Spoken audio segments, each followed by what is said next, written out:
Nós temos esses temas ligados à intervenção dos espíritos no mundo corpóreo, lá no capítulo 10º, da segunda parte. Vamos ver aqui, 9º. Intervenção dos espíritos no mundo corpóreo, capítulo 9º. Começa na pergunta 4, 5, 6. Mas nós já estamos na pergunta 499, foi a última que fizemos. E neste ínterim, neste caminhar, nós passamos por vários temas, os possessos, os convulsionários, passamos pela influência dos espíritos sobre nossos pensamentos e nossas ações, e como podem os espíritos penetrar nosso pensamento. Agora estamos vendo os espíritos protetores, anjos guardiães, familiares ou simpáticos. Semana passada, a última questão foi: o espírito protetor está constantemente com o seu protegido? Existe alguma circunstância em que, sem o abandonar, o perca de vista? E nós vimos o quê? Sérgio, o que foi que nós vimos semana passada? Você está lendo agora, ou não? Tá bom. Fala aí, Sérgio. Ele pode se afastar de vez em quando? Não? Pode, até mesmo por respeito ao protegido. Sim. Não precisa ficar grudado no protegido o tempo todo. Isso, não é espírito Carrapato. carrapato, né? É espírito protetor.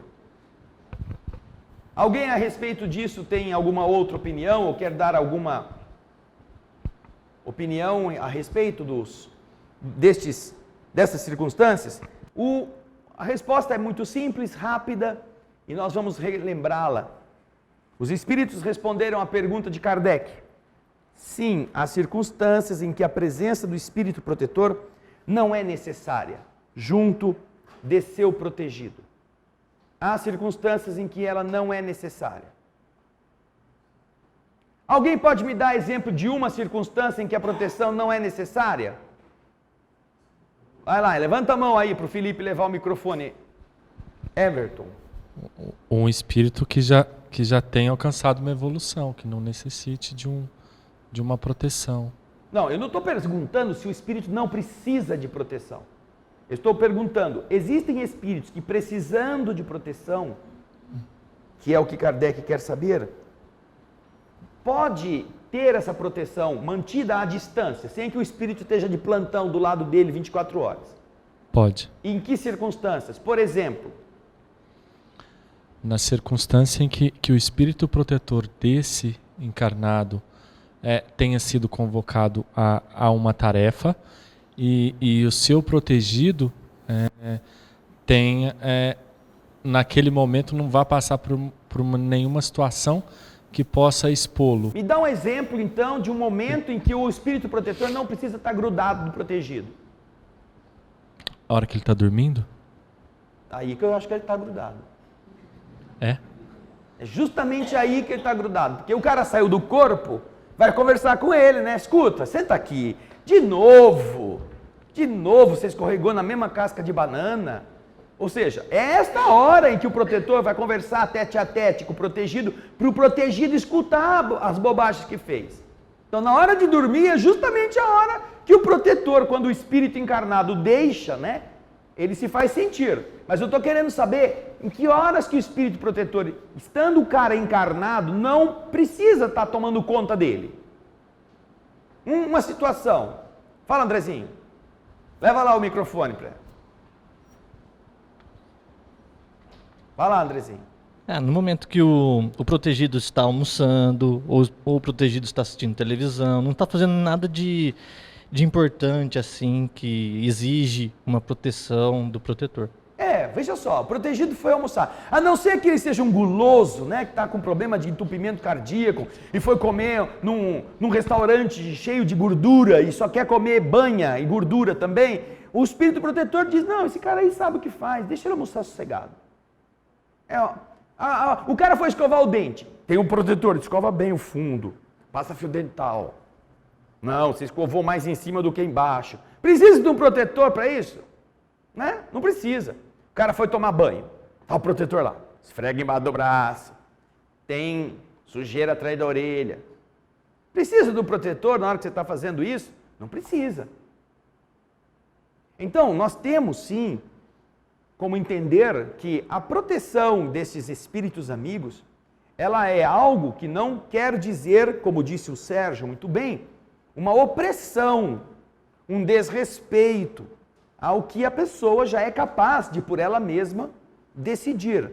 E é claro que se estas são circunstâncias bastante prosaicas, bastante simplórias, em que obviamente não precisamos de protetor para nos ensinar a escovar o dente, outras existem também que pelo nosso entendimento, pela capacidade de raciocínio, nós já não precisamos que alguém nos guie os passos. Se você e seu protetor estão em harmonia a respeito de condutas íntegras, condutas honestas, ele não precisa estar toda hora que você vai fazer o troco para alguém, para ver se você, não tira o centavo não, põe direitinho. A hora que você vai pesar o produto que você está vendendo, em vez de pesar a balança de 1 quilo, você pesa na balança de 1 quilo 900 gramas. Né? Como era comum, ou é comum. Espírito protetor, sabendo que você é uma pessoa íntegra, sentindo isso todos os dias em você, não está mais tão preocupado se você vai continuar a ser. Estas condutas ele pode relegar a seu próprio discernimento. Porque é muito lógico que seja uma escola que não possa esperar que o professor fique o tempo todo da aula para os alunos se comportarem. Se isso é comum com crianças, sabe quando vocês eram pequenininhos, que o professor saía da sala, virava uma zona aquilo lá. Começava a jogar papel, o povo assobiava, cada um saia do seu lugar. Lembram disso na escola? Então, é o espírito protetor de criança. Tem que estar sempre com o protegido, porque se ele largar um pouquinho, o protegido faz bobagem. Mas quando você já é uma classe ou está num nível de entendimento, que o professor fala assim, gente, vocês vão ler este texto, eu vou até a secretaria buscar uma coisa, quando eu voltar nós vamos fazer as perguntas. Tá bom, ele sai da sala, todo mundo continua lendo. Não precisa ter aquela zoeira, aquela coisa, né, de irresponsabilidade. O professor sabe como são os alunos. Ele sabe como eles vão se comportar, porque ele já tem maturidade. Há professores que têm tanta ligação com os seus alunos que eles aplicam a prova e deixam os alunos sem ninguém para fiscalizá-los. É claro que não é a maioria, porque a maioria ainda não está no mundo de prova e expiação categorizado neste nível de entendimento que diz que você não é a nota que vai conseguir tirar, você é o saber que acumulou. Porque tirar a nota fraudando é fraudar a si mesmo. Então, quando você tem um grupo de alunos que já entende isto, você não tem problema. Pode deixar sentar junto, cada um vai fazer a sua prova. E isto dá o quê? Dá o grau, o tom do respeito. A mesma coisa acontece com os espíritos protetores. Então, nestas circunstâncias, não precisa. Agora, ele sabe que você vai passar por um perigo, ele sabe que você vai estar num momento arriscado, ele sabe que você vai ter que fazer um deslocamento crítico ou que possa te expor a riscos, ele pode estar com você. Ele sabe que você tem um horário para cumprir e que eventualmente você pode cair num congestionamento e perder o horário. Ele pode te ajudar, pela intuição, a fazer um caminho que consiga livrar-se do congestionamento. Esse é o espírito protetor que se chama Waze. Se vocês imaginarem que os homens inventaram um dispositivo, um aplicativo que faz isto, no seu celular, você coloca lá o destino e o Waze, vira aqui, vira ali, vai para cá, agora para nesse semáforo, desce essa rua, e assim você chega mais depressa. Isso é apenas um aplicativo virtual? Imagina se um espírito amigo que conhece tudo o que você precisa fazer não pode te ajudar. Também com mais exatidão do que o Waze. É algo que nós não acostumamos, não estamos assim muito preocupados. A gente confia mais no Waze do celular do que na intuição que a gente recebe dos espíritos. Mas quando um dia nós invertermos isto, quando nossa mente estiver aberta para essas influências, quando nós como espíritos entendermos que fazemos parte de um cosmos que está interligado, isto será muito mais exato muito mais seguro do que qualquer aparelho eletrônico. Então, existem circunstâncias em que o espírito protetor não tem que ficar necessariamente presente ao lado do seu protegido. Agora, vem a pergunta 500, que é que nós hoje começamos. Chega um momento em que o espírito não tem mais necessidade de um anjo guardião? Chega um momento em que isso acontece? Vamos ver a opinião do Érico. Vai lá, Felipe. Érico, o que você acha, Érico? Eu acho que sim. Você acha que sim? Por que você acha? A hora que você atinge um patamar de conhecimento, você não precisa mais dele ao seu lado. Só conhecimento? De evolução, né?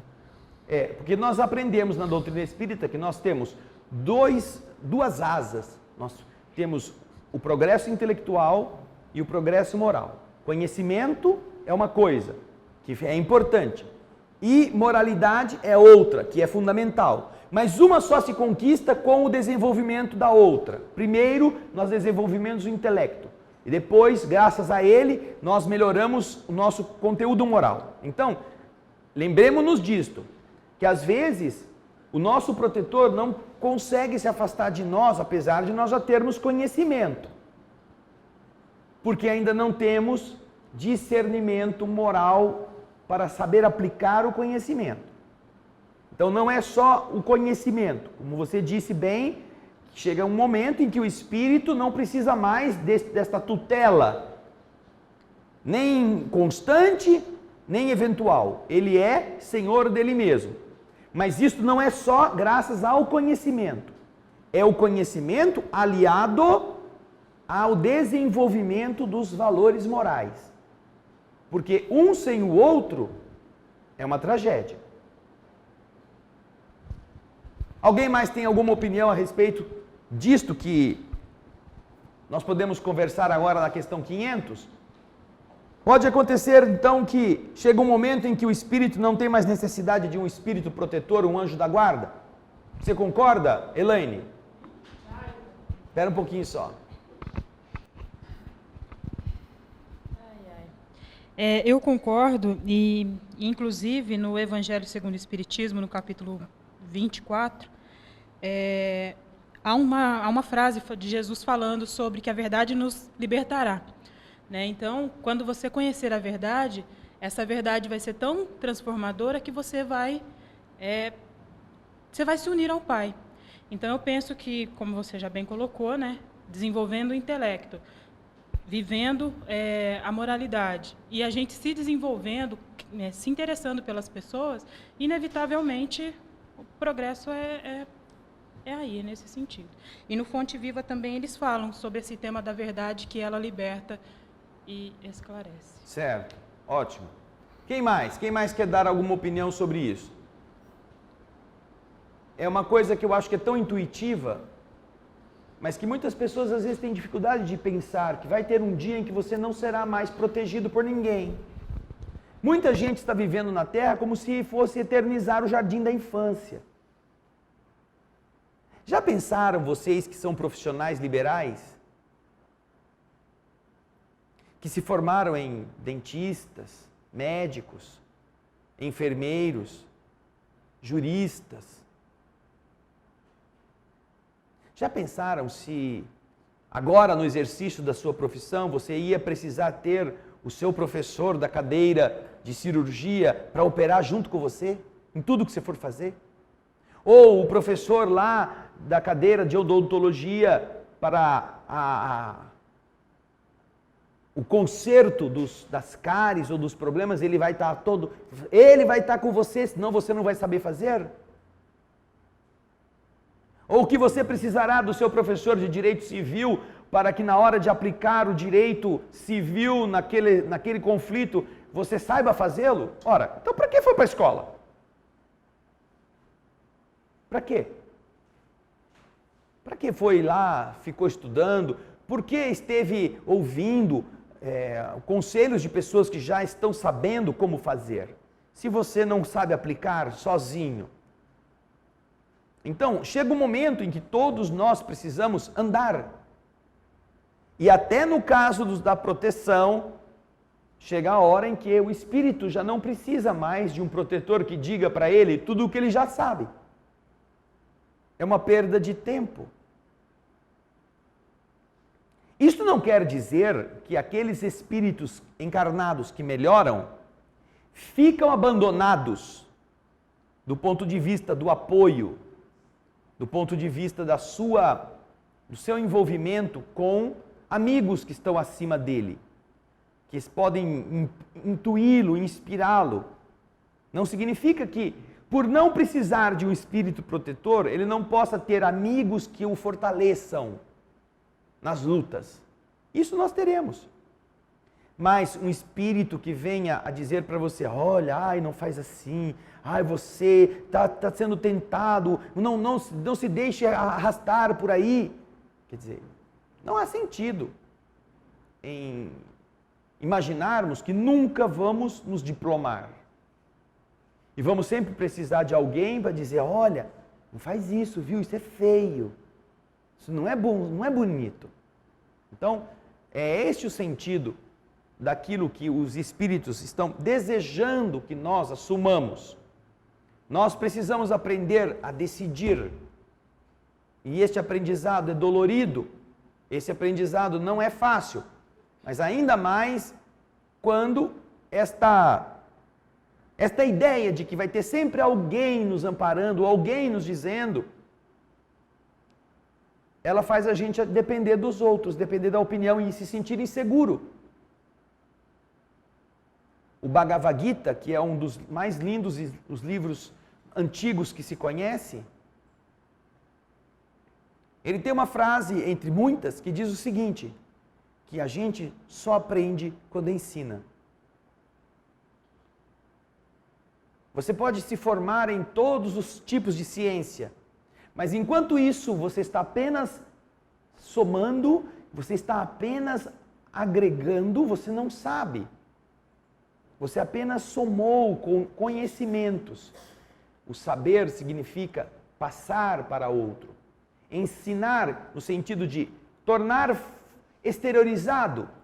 Porque aí você vai começar a pensar, puxa, essa coisa o professor não falou, como é que fazia?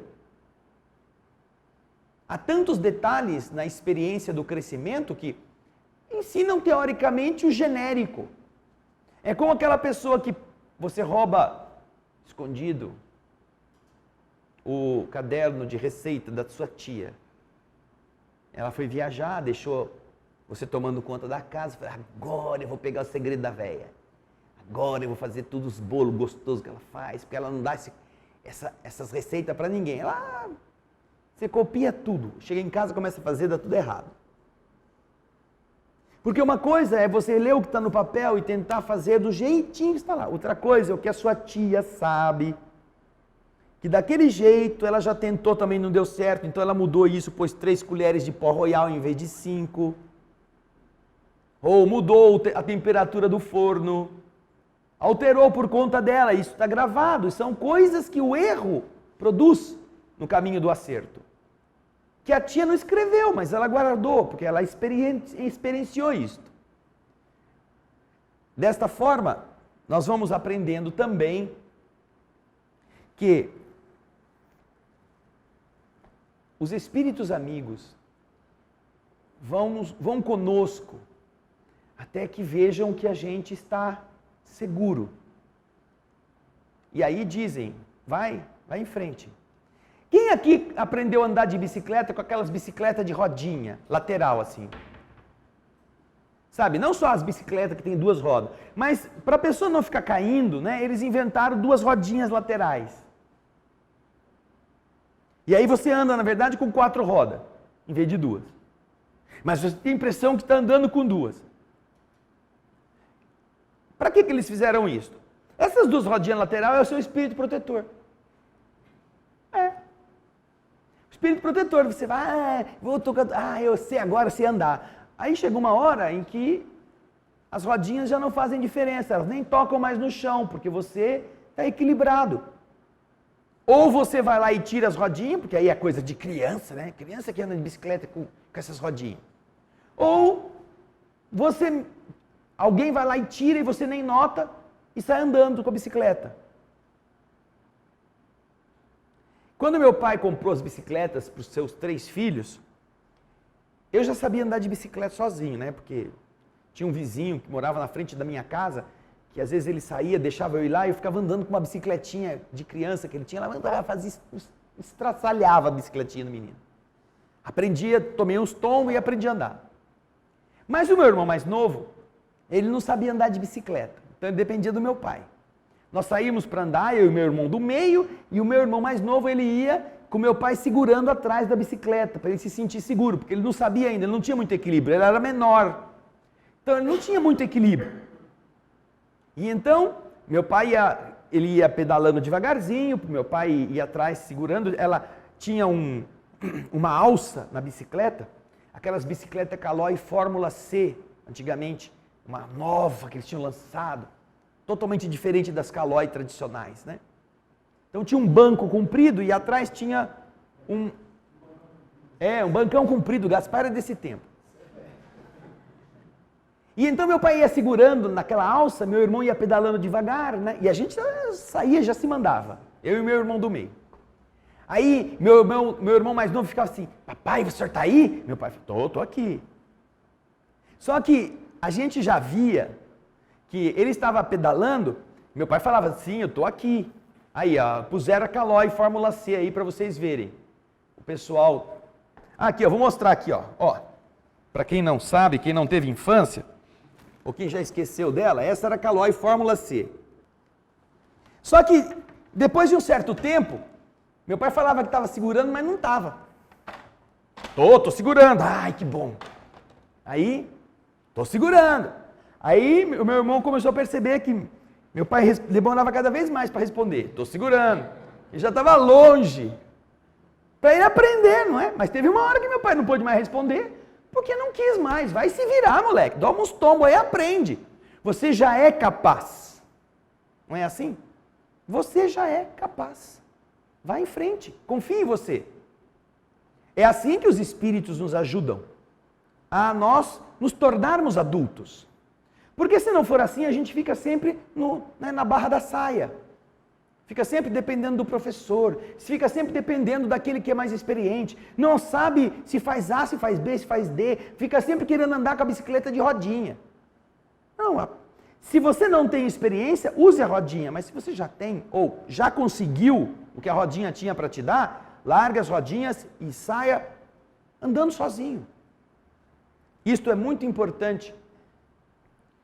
Algumas pessoas em casa, elas têm o mau hábito de ficarem, proíbe o filho começou a andar, cuidado, não faz nada disso, não pode, cuidado que tem escada, então fica aquele trauma em volta da criança. Aquele trauma. Quando meus sobrinhos nasceram, na casa do meu sogro, há 2 lances de escada. Um que tem 10 degraus e outro que tem 6 degraus. E para você ir de qualquer lado para qualquer lado, você tem que passar pelas escadas. É claro que quando ele era bebê, todo mundo tinha que levá-lo para cima e para baixo. Mas quando ele começou a andar, aí veio a preocupação, né? Não, porque ele vai cair, vai cair como? A escada é perigosa. Aí ensinamos ele a descer a escada sentado. Ele já engatinhava e falou, olha, toda vez que for descer aqui, desce sentado. E ele foi aprendendo e descia sentado. Ele descia os 16 degraus sentado. Nunca caiu, nunca deu uma tropeção. De grande agora e cai. Agora podendo andar, agora se acha muito bom, tem aquelas pernonas, né?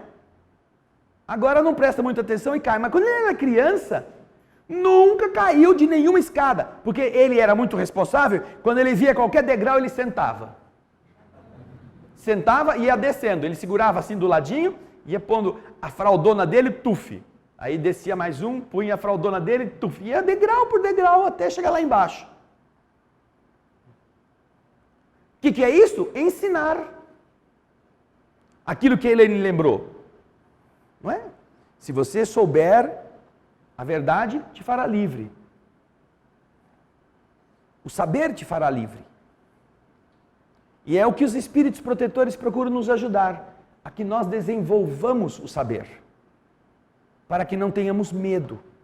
Nós temos medo daquilo que nós ignoramos. E quando sabemos alguma coisa, temos segurança. Mas como ainda o nosso saber é tão pequeno, sempre estaremos um pouco inseguros em relação a coisas que nós não sabemos. Então, o recurso não é fugir.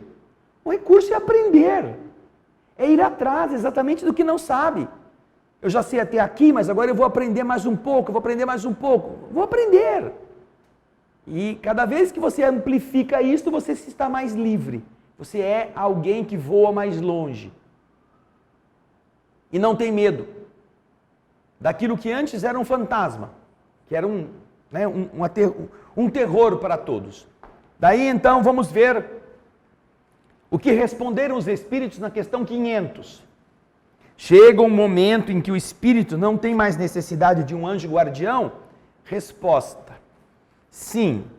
Quando ele alcança um grau de poder conduzir a si mesmo. Como chega o momento em que o escolar não tem mais necessidade do mestre. Mas isso não ocorre sobre a vossa terra. Por quê? Gaspar, por que não ocorre sobre a vossa terra? Eu acredito que a nossa evolução ainda não permite, por ser um planeta de prova e expiação, a gente ter essa liberdade, esse direito. A gente ainda precisa passar por isso até você ter essa responsabilidade para depois, num plano superior, você conquistar isso. Uma conquista. Um plano superior qual, por exemplo? Um mundo que não seja de prova e expiação, um mundo superior a esse. E por que no de prova e expiação não dá? Porque a gente ainda não aprendeu.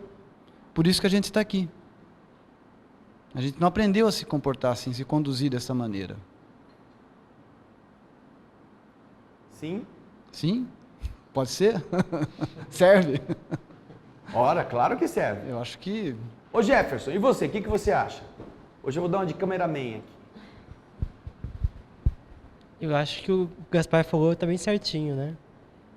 Acho que a gente não tem ainda condições... Não pode pegar carona no que o outro falou, viu, Jefferson? A gente não tem condições ainda de elevar-se um espírito mais puro porque a gente não quer. Falta vontade. Enquanto a gente não tiver a oportunidade de querer e servir, a gente não conseguir, então, caminhar sozinho ou caminhar com melhor emoção, com melhor sentimento. Quer dizer, então, que pelo que os espíritos responderam, não adianta a gente querer fazer isso aqui na Terra que nós não vamos conseguir, é isso? Não. Foi o resultado do que você falou, Gaspar. Você disse que aqui na Terra não dá, porque aqui é um plano de prova e expiação. Normalmente, a gente não consegue pela falta de empenho. Quando você deseja realmente isso, você vai ser guindado para outro plano para poder exercer essa nova condição. Não que seja impossível, mas é muito raro, eu acredito. Sei. Ok, Gaspar, pode voltar para o seu serviço. Vamos lá, por que na Terra não pode haver isso, segundo os espíritos disseram? Em que um espírito protetor ainda não pode libertar o protegido. Por quê? Vamos raciocinar. Tem 2 rins. Quando você usa os 2, o raciocínio ajuda o discernimento. Vamos lá. Aqui a Cícera. Eu acredito que seja porque nós ainda não desenvolvemos as 2 asas que você falou, o progresso intelectual e o progresso moral. E isso significa que na Terra, então, o que acontece? Tem pessoas que se destacam muito em um e o outro não. Já tem alguns elementos, mas não está completo. Acredito que seja isso, não sei. Ok, vamos ouvir a opinião da Kátia. Vai lá, Kátia. Eu acho que é exatamente porque nossa moral ainda... Nós precisamos frequentar ainda a escola porque nós estamos no primário. E esse primário, com a medicina, né, como a gente vai se desenvolvendo, não chegou no estágio que nós temos capacidade de ser liberto. Mesmo como médica, a gente ainda tem um conselho regional de medicina que nos rege, que nos tutela, porque mesmo sendo formados e responsáveis, a gente ainda não tem capacidade de atuar por todo mundo de uma maneira correta. Acho que estamos numa escola ainda, André. Nil, o que você acha, Nil? Nós ainda estamos presos, o espírito está preso com a vida carnal. E a gente peca por isso. Mas veja só, em Júpiter os espíritos estão vivendo uma vida carnal também. Mas existe corpo carnal em Júpiter. Mas são superiores a gente, passou Sim, por mas isso. Então já não é uma questão de você estar num corpo físico. O meu pensamento, o que eu vejo é isso. Isso. Para mim é isso. O quê? A gente é pobre ainda, é muito pobre em querer viver sozinho. A gente tem que ter ajuda mesmo. Não, eu não estou dizendo que a gente não precisa de ajuda. Mas que pobreza é esta que você se refere?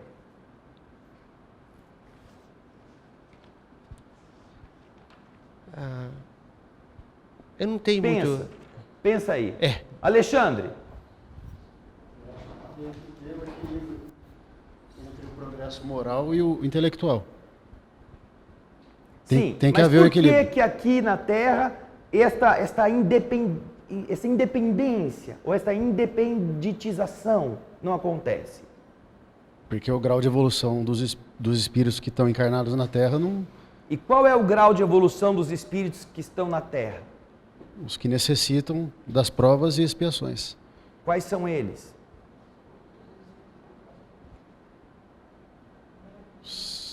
Semicivilizados? Que mais?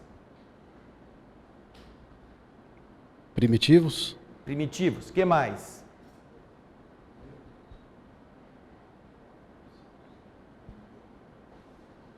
Naquela escala que foi sugerida por um autor, que consta numa questão do livro? Não está no livro dos Espíritos. Ou se está, talvez mais para frente. Mas isso nós aprendemos lá no capítulo 3º do Evangelho segundo o Espiritismo. A Terra, como planeta de prova e expiação, é destinada à reencarnação de 3 grupos de espíritos. Excepcionados aqueles missionários que vêm ao mundo para ajudar como professores a estes 3 alunos ou 3 grupos de alunos a progredirem. É claro que estes são professores, não precisam de tutores, eles mesmos. Tanto que já foram admitidos como tal para virem acelerar a mudança dos que estão aqui nestes 3 níveis. Quais são os níveis que o livro o Evangelho nos apresenta? O mais baixo de todos é espírito primitivo. Aqueles que acabaram de sair do reino animal irracional. O outro, segundo, qual é? Os que já são os primitivos um pouquinho melhorados e são chamados de semi-civilizados. E o terceiro tipo, qual é? Os espíritos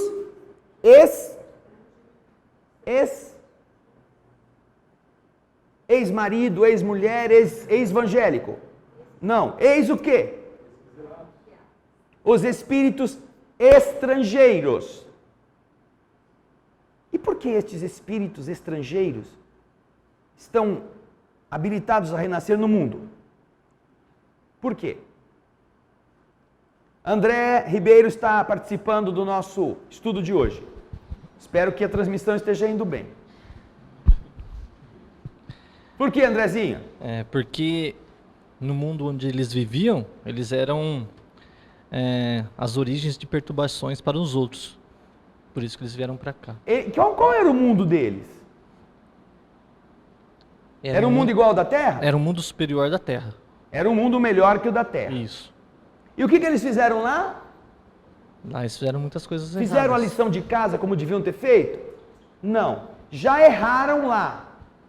Tanto erraram, como disse o André, renitentes no mal e causa de perturbação para os bons, tanto erraram que tiveram que ser retirados de lá para ser colocados numa classe inferior de mundo. esta já não é a primeira prova de que eles não são capazes de discernirem ou de se guiarem de autodomínio ou não? Porque se eles já fossem capazes de se administrar, não precisariam ter sido tirados de onde foram. Estariam lá. Até hoje, não precisariam ter vindo para uma classe pior. Então, o primitivo é aquele que não sabe nada, acabou de sair da floresta. O semicivilizado é aquele que sabe um pouco mais do que o primitivo, mas ainda come a carne crua do seu irmão. Ainda devasta tudo, ainda destrói, ainda quer exercer, como os bárbaros daqueles tempos, seu poder, a sua superioridade física. E o terceiro grupo que pode renascer na Terra são os espíritos estrangeiros. Já viveram em outros mundos, de onde foram retirados para serem colocados num mundo mais difícil, com a missão de ajudar este mundo a se tornar melhor mais depressa. Isso está no capítulo 3 do Evangelho segundo o Espiritismo. Então, a Terra é um ambiente adequado para 3 grupos de espíritos evoluírem. E os 3 estão no nível em que, se há uma coisa que eles não podem dispensar, é professor. Não é? O primeiro porque acabou de sair da selva. O segundo porque está começando a entender que ele já não é mais um orangotango. E o terceiro porque veio de um mundo onde já fez muita burrada, quando teve liberdade para fazer. Agora precisa de disciplina. Agora precisa de controle. Daí que os espíritos, de maneira muito coerente, dizem a Kardec que esta alforria espiritual não pode acontecer sobre a Terra para a maioria. Uma vez que na Terra, a Terra como uma escola é destinada a alunos que são analfabetos, que são semi-alfabetizados ou que são rebeldes ao alfabeto. Nessa escola pode faltar o professor? Não pode. Aliás, nessa escola precisa professor, bedel, diretor, vice-diretor, precisa de tudo isso para fazer o povo andar na linha. Mas isso não significa que alguns espíritos possam renascer em processo de educar os outros com seus exemplos. Então eles já não precisam de tutores. Eles já têm conhecimentos, mas estão aqui como membros do corpo docente e não do corpo discente. Não são alunos. Ou já aprenderam as lições, mesmo que eles sejam alunos em mundos mais avançados, aqui o que eles já sabem os categoriza para ensinar. Estes não precisam daquela tutela básica. Esta é uma forma de entender do porquê que os espíritos informam que na Terra ainda não é possível que os seres habitantes deste planeta, em larga escala, de verdade consigam se livrar dos protetores. Se livrar não, se independizar da proteção destas almas.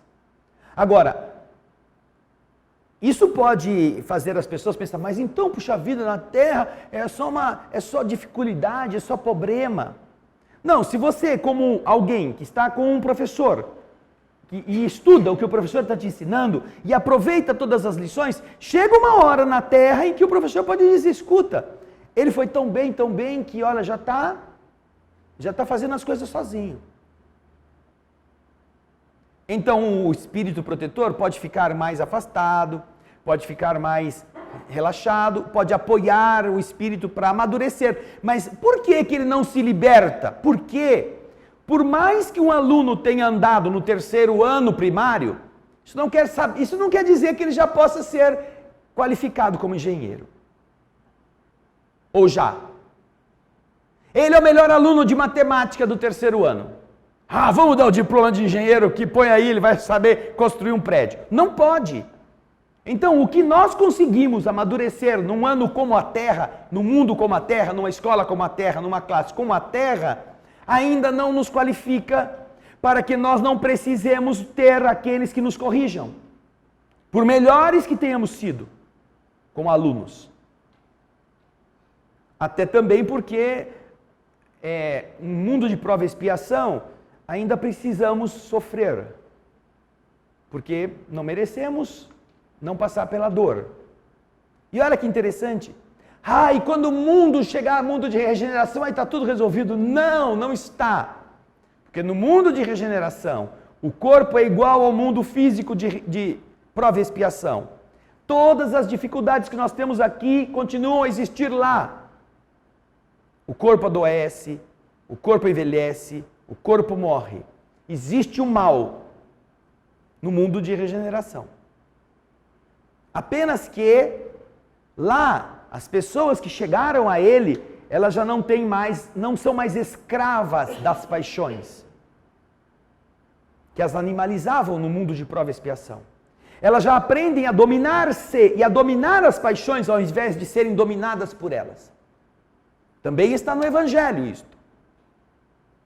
Então quer dizer que no mundo de regeneração continua havendo o mal? Continua. Eu pensei que eu ia para o mundo de regeneração, já não ia ter mais problema. Primeiro, precisa merecer ir para o mundo de regeneração. E segundo, precisa saber que vai ter que enfrentar problemas também lá. Não vejo a hora então de ir para o mundo que vem logo depois. André, que mundo que vem depois dessa porcaria de regeneração? Vem o mundo feliz. É para esse que eu quero ir. Eu ia pensar um pouco. Sabe por quê? No mundo feliz, ainda existe o mal. No mundo feliz, ainda existe o mal. Sabiam disso? Nós não temos como quantificá-lo, como mensurá-lo. Não acredito que no mundo feliz o mal seja do mesmo nível que é aqui na Terra, em que a mãe estrangula o filho, filma tudo e põe na internet. Em que o pai estupra a enteada e estupra a filha, o pai vende a criança para comprar droga. Não acredito que seja isso. Mas o mundo feliz também é um mundo onde há problema. E vocês vão encontrar isto exatamente aqui, diferentes categorias de mundos habitados do Evangelho segundo o Espiritismo.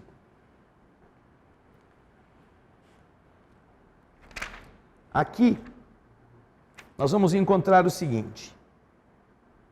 Nos mundos, dos ensinamentos dados pelos Espíritos, resulta que os diversos mundos estão em condições muito diferentes uns dos outros, quanto ao grau de adiantamento ou de inferioridade de seus habitantes.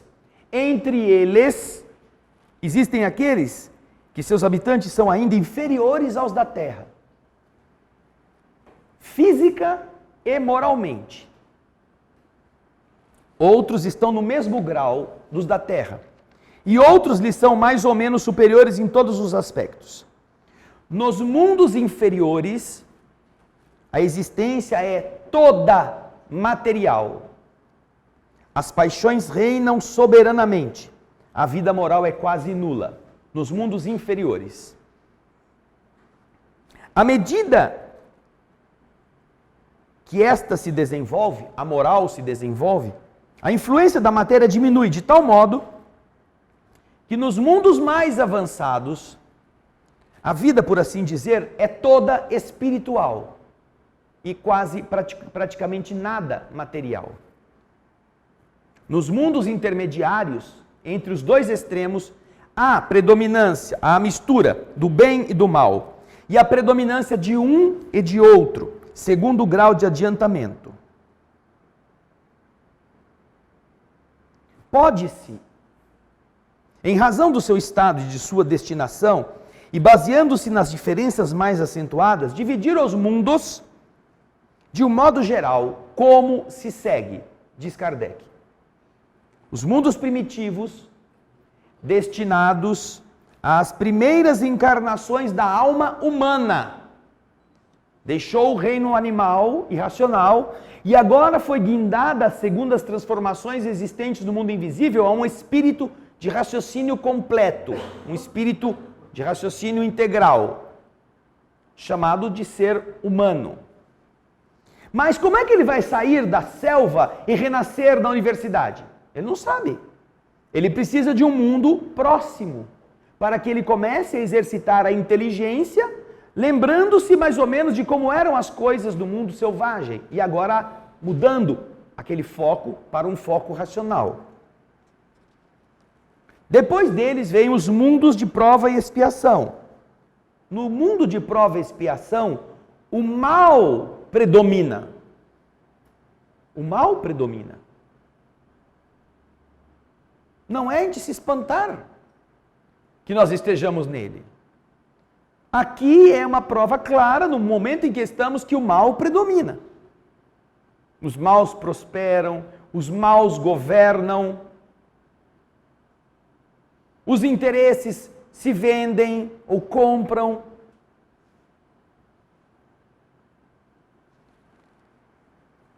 Depois, os mundos regeneradores, onde aquelas almas que ainda têm o que expiar, descansam, aurem novas forças. Mundo intermediário, por isso que se chama regenerador. Dá um descanso para ele, é o intervalo do jogo. Né? Suou bastante, 45 minutos de pernada, de chute, de corrida, de bofe para fora, agora 15 minutos de sossego. É o mundo regenerador, vamos dizer assim. Eles ali repousam um tempo dessas fadigas de lutas intensas, como são as lutas do mundo de prova e expiação. Depois deles vem os mundos felizes. Era esse para onde você queria ir, não é? Mundo feliz, André, eu só quero mundo feliz, agora sombra e água fresca, que nem o Gaspar aqui no canto. Mundo feliz. E aí o que acontece no mundo feliz? O mundo feliz, onde o bem se sobrepõe ao mal. O que significa dizer então que no mundo feliz o bem prevalece, mas existe a turminha do contra. Existem aqueles que são espíritos que não aceitam, rebeldes, que são intocáveis por todas as coisas que exijam esforços para melhorar. Ou seja, no mundo feliz ainda existe o mal. Para vocês verem como nós estamos atrasados. Nós somos espíritos que estamos renascendo num planeta de prova e expiação. Nós não tivemos o merecimento nem de chegar no mundo regenerador ainda. E depois ainda temos que passar pelo mundo feliz, que é um lugar que ainda tem alegrias, mas tem gente lá que ainda faz gente sofrer. E aí, depois deles, aí vem os mundos celestes ou divinos, morada dos espíritos depurados, onde o bem reina inteiramente. Mundos celestes ou divinos é onde existe o bem absoluto. Quem quer fazer alguma coisinha de errado não tem como entrar lá.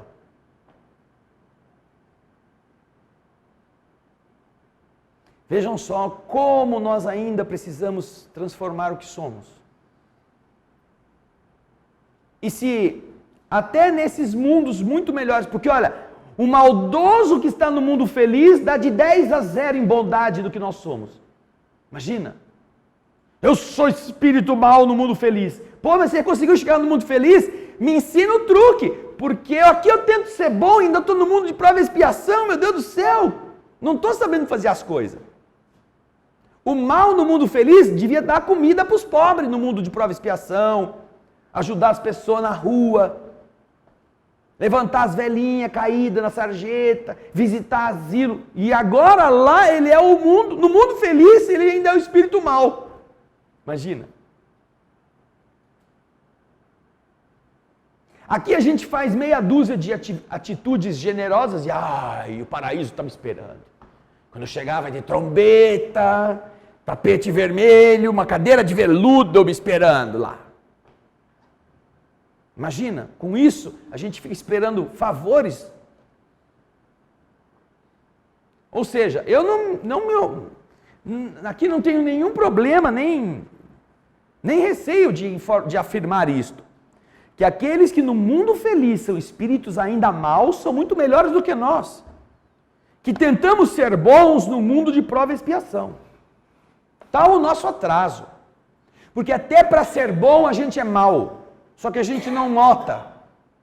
Até para ser bom a gente oprime os outros. Até para ser bom a gente exige que os outros se curvem. Até para fazer o bem a gente espera que os outros nos agradeçam, que os outros nos peçam. A gente ainda não entendeu a bondade espontânea, como se ela não fizesse parte de um teatro, de uma encenação.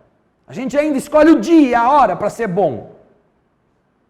E a gente tem conflitos mentais, tem conflitos emocionais pelo bem que pratica. Ai, e se eu ficar pobre? Ai, eu ajudar todo mundo assim, o que vai ser de mim? Imagina. Como é complicado ser um candidato ao bem no mundo de prova e expiação, onde egoísmo predomina. Agora, o cara ela faz parte da ala da esquerda, lá no mundo feliz. Ele é o ruim no mundo feliz. Deve ser fofoqueiro. Deve ser assim. Gaspar? Falou mal um pouquinho do Santo Ambrósio. Falou que Santo Ambrósio, sei lá, bebia mais de vinho do que devia. Pô, fofoqueiro no mundo feliz. Esse deve ser o mal. Manda ele para cá que ele vai estar nadando de braçada. Vai estar na espuma no mundo de prova e expiação. Mas pergunta se ele quer. Não é louco? Conseguiu sair do atoleiro? Então, vejam por que, dá para entender por que no mundo como a Terra, não dá ainda para libertar as pessoas daquilo que é a tutoria dos bons espíritos, dos espíritos melhores do que nós? Vamos fazer de conta que a gente está lá no... Antigamente tinha o jardim, o pré e o primeiro ano. Antigamente, no meu tempo. No tempo do Gaspar, da bicicleta Calói C. Mas depois, quando a gente já estava na quinta série, os pais precisavam empurrar cada vez mais cedo os filhos para a escola. Então eles inventaram o Jardim 1, Jardim 2, Pré-1, Pré-2, para chegar no primeiro ano. Então o cara já saía do útero da mãe indo para a escola. Eles punham até a maternidade vizinha do jardim. A criança nascia na maternidade, com um escorrega já caía no berço do Pré-1, no Jardim 1. Então você imagina que a Terra é aqui o Pré-1. Então você não pode ficar sem professor. Porque você já saiu do Jardim 1 e do Jardim 2, mas agora chegou no Pré. No Pré-1. O mundo de regeneração é o Pré-2. Aí o primeiro ano é o mundo feliz. Nossa, só tem sábio no primeiro ano. Uma sapiência, todo mundo já sabe a tabuada do 3 de cor. Ou seja, a evolução do pré precisa muito de orientadores, de pessoas que ajudem o ser a entender o que ele veio fazer. E se você perceber qual é a pedagogia dos prés, elas são lúdicas. A pedagogia é extremamente brincalhona, é fazer a criança se sentir como se ela estivesse na casa dela. Na hora do recreio, na hora da brincadeira, mesmo na hora de aula. Eu me lembro quando estava no pré, no meu tempo era só pré seco assim, fiquei até traumatizado. Pré seco, não tinha jardim 1, jardim 2, jardim 3, não é? Prézinho, prézão, nada, era pré e acabou, depois ia para o primeiro ano. E quando a professora mandava você pegar os carimbos, botava o carimbão no caderno de caligrafia e depois ia lá escrever os nomes. Você não podia mais brincar com toquinho, não podia mais brincar com com desenho, você não podia mais brincar com nada, você tinha que ficar escrevendo no caderno. Era um momento chato, um momento em que você saía do sonho e ia para o caderno. Que na verdade era a preparação para o resto, porque só ia viver do caderno. Depois eles, muito safados, foram tirando os toquinhos, foram tirando o carimbinho, foram tirando tudo e largaram você com a caneta e com o papel, só.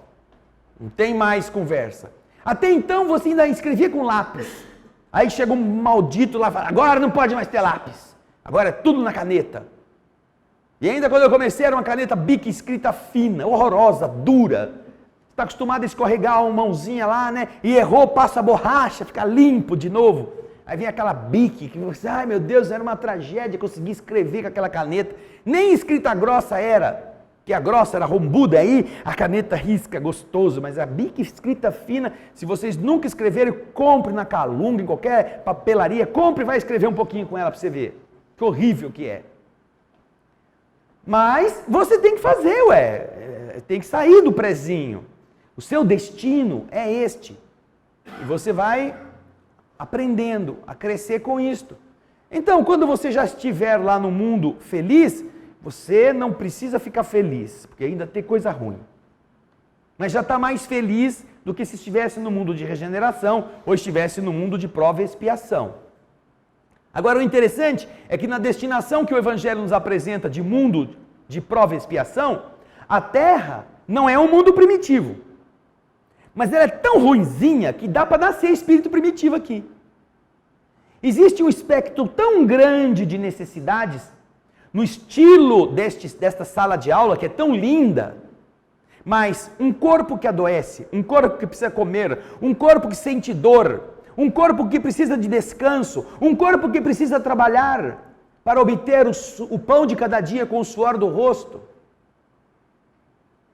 Isto é punição, isto é limitador, isto vamos dizer, aparador de aresta para esses espíritos que estão acostumados a viver de banana na selva, de tomar um do outro que o outro conquistou. Agora você vai entrar na linha aqui, vamos pôr você no eixo.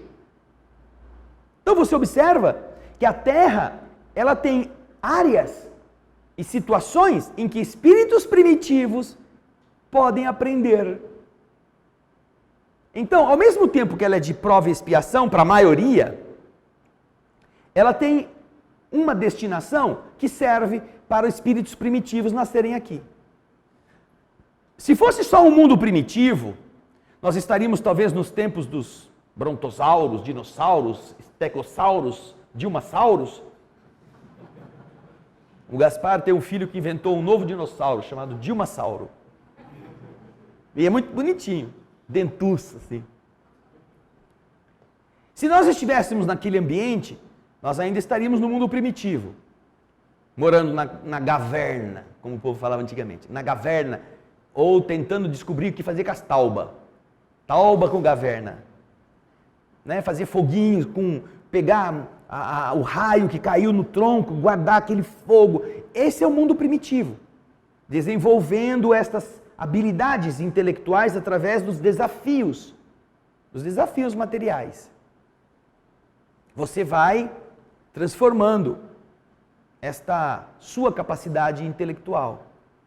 Agora, a Terra já está num outro nível, ela já tem agora uma estrutura geológica equilibrada. A atmosfera já está mais serena. Não estamos nos referindo a essas alterações, que boa parte são produto da ação artificial do homem. Estamos falando da estrutura normal de estações do ano, ausência de vulcanismos intensos, equilíbrio geológico para que tenhamos nossas cidades já estabilizadas, sem tantos terremotos. Então, isso já demonstra que a Terra saiu do período primitivo. Então podem aqui estar outros espíritos além dos primitivos, que encontram ainda situações adequadas para eles viverem e aprenderem. É uma sala em que mistura gente do pré-1, do pré-2. E alguns do jardim que já estão mais Acordadões, já pode ir para o pré. Aí todo mundo ali, um ajuda o outro, um aprende com o outro, e você desenvolve mais depressa aqueles que estão mais atrasados, se eles tiverem vontade, porque é mais fácil compartilhar o conhecimento nesta fase. Então, o mundo de prova e expiação representa isto. Primitivos, semicivilizados e os próprios exilados, os que foram trazidos por não terem sabido se conduzir em outro mundo, para aprender agora. Vão ser os ajudantes do professor, vão ser os estagiários, vão lá, isso aí a gente já sabe. Então me ensina, por favor, veio o primitivo lá, não sabe nada, pega o lápis direito aí, menino. Ah, agora é assim que você faz. Então, são os ajudantes, são os espíritos exilados ou os estrangeiros, que estão aqui com uma tarefa. Não estão aqui só para sofrer, como muitos pensam. Perguntas, dúvidas a respeito dessa resposta? O Alexandre levantou a mão aqui, Felipe. André, considerando esses 3 tipos de espíritos que habitam a Terra, você poderia exemplificar? Bom, podemos. O espírito primitivo é aquele que depende da natureza, praticamente. Não tem hábitos intelectuais, ainda não tem desenvolvimento de potenciais abstratos, mais ligados à sobrevivência mesmo. Como eram os animais no período da irracionalidade. Então, vivem do mundo silvícola, vivem da natureza, não como defensores da ecologia, mas vivem aí. Então moram em tabas, se abrigam da natureza e constroem basicamente aquilo que precisam para sobreviver. Estão num estágio. Agora, o semicivilizado, segundo as nossas explicações espirituais, são aqueles que já aprenderam a manipular os conhecimentos, já conhecem determinadas coisas, já dominam o saber de alguma forma, mas como não têm conhecimentos morais avançados, utilizam-se disto para tirar vantagem, para prejudicar os outros, para fazer domínios, para ampliar sua área de império. Então os semicivilizados começam a valer-se desses recursos de poder econômico, poder físico, principalmente poder armado, para estender suas fronteiras e cobiçar e buscar mais coisas para ter mais poder. Então, esses estariam nesta fase. Já são menos primitivos do que os outros, porque eles já possuem indústria. Isso também está aqui, no livro O Evangelho segundo o Espiritismo. Esses seres, quando saem do mundo primitivo, começam a produzir coisas. São capazes de industrializar, no sentido de colocar a inteligência a serviço de produzir determinados produtos da sua engenhosidade. Isso também você encontra aqui. A diferenciação dos seres está aqui nos mundos inferiores e superiores. Nos mais atrasados, os primitivos, os seres que os habitam são de alguma sorte rudimentares. Eles têm a forma humana, mas sem nenhuma beleza. Seus instintos não são temperados por nenhum sentimento de delicadeza ou de benevolência, nem pelas noções do justo e do injusto. Só a força bruta faz a lei. Sem indústria, sem invenções,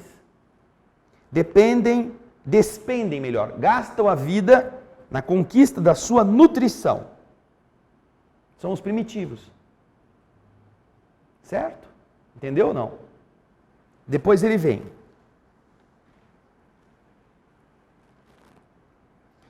Tararam, tararam, tararam, no fundo das trevas, inteligência.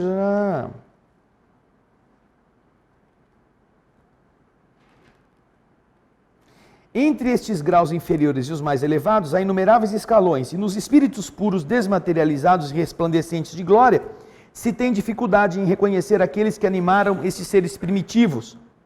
Da mesma forma que no homem adulto se tem dificuldade em reconhecer o embrião. Então você observa que quando ele está nessa condição de dependente da natureza, de caçador e coletor, simplesmente, ele está num nível primitivo.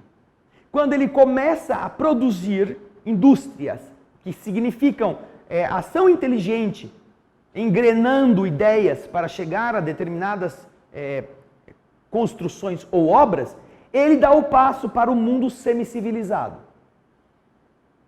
Ele deixa de ser primitivo. Então, nós vamos encontrar isso num período muito, muito próximo do nosso tempo.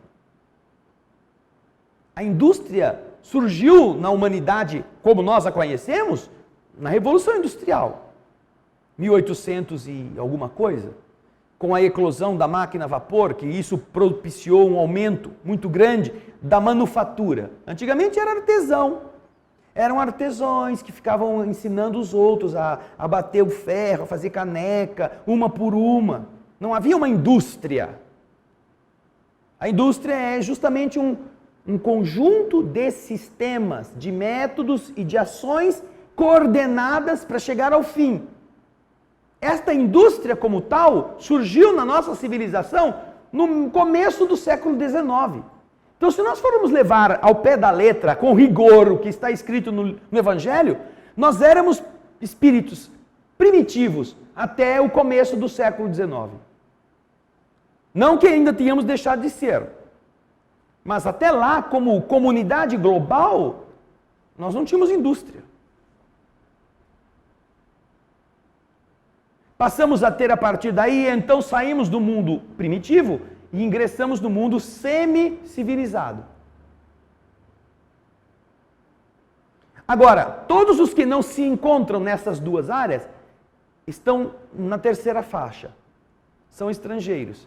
Ah, você já tem cultura, você gosta de música, você gosta de pintura, você gosta de alguma arte, você se higieniza, você toma banho, passa perfume, você combina a cor da roupa, você limpa a sua casa, você tem gostos estéticos específicos, gosta de determinado estilo de decoração. Ah, você não está nessa terra desde o começo. Você não é primitivo e você não é semicivilizado. Porque os caras semicivilizados não pensam nessas coisas. E onde você conseguiu este apuro? Em algum outro lugar. Porque ele não existia na Terra. Você trouxe isso de algum outro lugar. Então, os que não se enquadram como primitivos ou como semicivilizados são espíritos estrangeiros, ou seja, foram expulsos de um mundo melhor, estão aqui. Para fazer alguma coisa de bom. Com a missão, como diz o Evangelho. Compreende como dá para perfeitamente identificar em que padrão algumas pessoas e nós mesmos nos encontramos? É muito fácil de observar isto. Ok? Você está assim, cara. Faltou alguma coisa para poder entender? Espera aí, deixa o microfone chegar. Os estrangeiros vieram, muito provavelmente, de um mundo acima, não dois. Para não haver um salto. Os estrangeiros vieram como os espíritos relegados por não se adequarem a melhorias de um mundo que era melhor do que a Terra. O próximo. Tanto que, próximo melhor, né? Sim, o mais imediato melhor do que a Terra. Não felizes, por exemplo. Não. Eles eram um obstáculo para que aquele ambiente se tornasse melhor. Mas eles eram espíritos que tinham essas limitações nos valores que lá já valiam e que para eles não aceitavam. Tanto que foram colocados na Terra como espíritos de nível intelectual melhor do que os que estavam, mas de nível moral compatível dos que estavam aqui. Ok? Henrique. Esses estrangeiros seriam os exilados de caserna? Bom, existe um livro chamado Os Exilados de Capela. Este livro, de Edgar Armond, trata de uma lenda, vamos chamar assim, da vinda de um contingente de almas deste mundo que orbita uma estrela chamada Capela ou Cabra, na constelação do Cocheiro, que está a 45 anos-luz daqui. Esses espíritos, eles estavam ali convivendo com uma civilização parecida com a Terra, mas que já estava num grau melhor e que estava precisando avançar depressa, o que acontece na Terra hoje. mas eles eram um obstáculo a este avanço. E se na história que Edgar Armond conta, nós poderíamos colocá-la como uma lenda, porque ele conta um monte de coisas, mas ele não cita fontes assim, que nos deem um embasamento. Nós temos uma outra obra chamada A Caminho da Luz, esta ditada pelo Espírito Emmanuel, através de Francisco Cândido Xavier. E nesta obra também ele conta de onde vieram estas almas. Que grupos de espíritos reencarnaram aqui em civilizações naquele período. E ele detalha isto de uma forma mais lúcida, menos assim jogada. E você acompanha o desenvolvimento cultural desses grupos que foram centralizados pelas suas afinidades e defeitos comuns. E ele diz que quando esse grupo chegou à Terra, já havia na Terra uma civilização existente aqui, autóctona. Já faziam parte aqui de nações, os chineses, por exemplo, já estavam aqui bem antes. E outros grupos, grupos não europeus, asiáticos, também estavam na Terra. Agora, ele conta que esse grupo de espíritos se dividiu em 4 grandes raças. E elas foram afinizadas pelas suas virtudes e defeitos comuns. Uma parte delas foi para o Egito, a melhor delas. O melhor grupo daqueles que foi exilado, dos que foram exilados, uma parte foi para o Egito. Ele chama estes de a raça dos abelinos. Porque a Bíblia fala que em determinado momento Adão e Eva tiveram 2 filhos e que Caim matou Abel.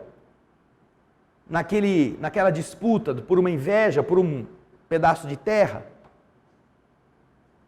E esta versão, segundo Emmanuel, é um símbolo que está na Bíblia colocado para dizer que aqueles espíritos que vieram de Capela exilados e que habitaram a terra naquela região do Egito, como os menos atrasados de todos eles tinham uma saudade das estrelas, eles tinham uma reverência e em seus monumentos havia sempre uma ligação com a casa de onde eles tinham vindo, segundo a explicação de Emmanuel. E eles se empenharam para que, mudando-se da forma adequada, pudessem voltar à casa do Pai, à casa de onde tinham vindo. E é este o simbolismo de que a geração dos espíritos exilados, que era ruim, sobrepujou a dos espíritos da raça adâmica abelínica, ou abélica, dos que eram considerados na Bíblia como Abel. Não é que um matou o outro, mas que estes que vieram foram embora, porque melhoraram. Melhoraram e partiram. Ficaram na terra os da corrente caínica, invejosos, apegados, egoístas, que querem tomar dos outros. Então, esta raça, ou esta corrente chamada abélica, era a menos atrasada das 4. Depois ele cita os que compuseram a raça hebreia, como mais um núcleo. Os da raça ariana, europeia, que compõe outro grupo. E mais um 4º grupo, que é dos hindus, que foram depois para o Vale do Ganges. Então, Emmanuel nos traz toda esta subdivisão e estas explicações. E ele nos diz que não é um grupo civilizatório que veio da estrela Capela, porque Capela é uma estrela, é um sol fervente. Não, é de um mundo que orbita Capela, que tem muita semelhança com as características que a Terra possui. Ainda que esteja mais avançado do que nós, esteja um passo à frente na evolução. E nós agora estamos passando por esse mesmo processo. Estes exilados vieram para cá para ajudar o desenvolvimento da humanidade. E agora a humanidade chegou num ponto em que ela também, a Terra vai evoluir, não só as pessoas evoluirão. E aqueles que não estiverem compatíveis com o novo nível da humanidade não são imprestáveis aqui. Então o duro é você imaginar que, pelas características que nós temos, nós não somos nem primitivos, nem semicivilizados. Nós somos exilados. E aí você pensa, pô, será que eu vou ser exilado de novo? 2 vezes despejado? Que dureza, não? Que vergonha.